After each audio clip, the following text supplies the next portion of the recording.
Welcome to our Devos, and we are talking about persist. How do we as Christians, how do we as people that follow the Lord, how do we persist? How do we keep going when things get difficult? How do we not throw up a white flag whenever we are in the process of going after something that seems next to impossible? Well, persistence is the key. And I'm going to kind of lower a truth bomb on you today that's going to be something that's a little uncomfortable when it comes to the things that we are going through, when it comes to you achieving that goal, when it comes to you finding a time where you are truly knowing that you're doing the right thing, that you're moving through and following after the will of God. When things get difficult, sometimes the only way out is through. A counselor told me that once, that the only way out is through. And this is a problem because in our society, especially in North America, what we tend to do is we want to make things simple, easy, and fast. And a lot of times, the things that we're aiming for that require the most of us, that are going to yield the greatest amount of joy if we complete them, well, they're not simple, they're not easy, and they're not fast. You cannot microwave your destiny. You cannot air fry your way to all of your goals and dreams. Sometimes you're going to need to use the crock pot. That's a really weird cooking analogy, but it is what it is, and it makes sense.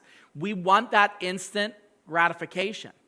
And we want, when something is difficult, we want to get around those circumstances and move to the other side. Well, the truth is, sometimes the way that you have to get through things is just to get through them. That's the only way out. And that deals with seasons that you're in. It deals with pain. It deals with problems. And sometimes what happens when people are going through specifically difficult things with their journey of faith, and when they're walking with Jesus, and when they're trying things, and when they have a difficult marriage, what I will suggest, and this is unpopular, but sometimes you just have to pray and ask God to allow you to get used to this, to get used to that situation and that circumstance. That's unpopular, but sometimes God has told us that He's not going to heal everything, that He's not going to do everything. So, with that said, Romans chapter 5, verses 3 through 4 says this: not only that, we rejoice in our sufferings, knowing that suffering produces endurance, endurance produces character, and character produces hope.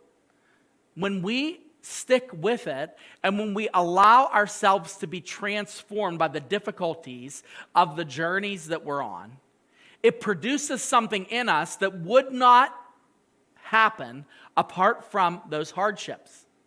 And what happens is we despise those times. We despise that. But I'm telling you, as your pastor, you have to lean into those moments and say, if my circumstances aren't changing, well, I'm changing. I'm the one that's changing. I'm the one that's benefiting from this season of hardship. So, keep this in mind. Stop trying to get over or around it. Stop trying to get over or around it. Stop looking for a way to escape. Stop looking for a way for it to just go away. But instead, just say, God, I want to go through this because you have called me to this season. You've called me to be the parent to that difficult child. You have called me to be the spouse to that spouse who is sick and not dealing with their self well, and I'm having to go behind them and help them. You have called me right now in this point in my career that I didn't think it was going to get this hard. You've called me right now to this season.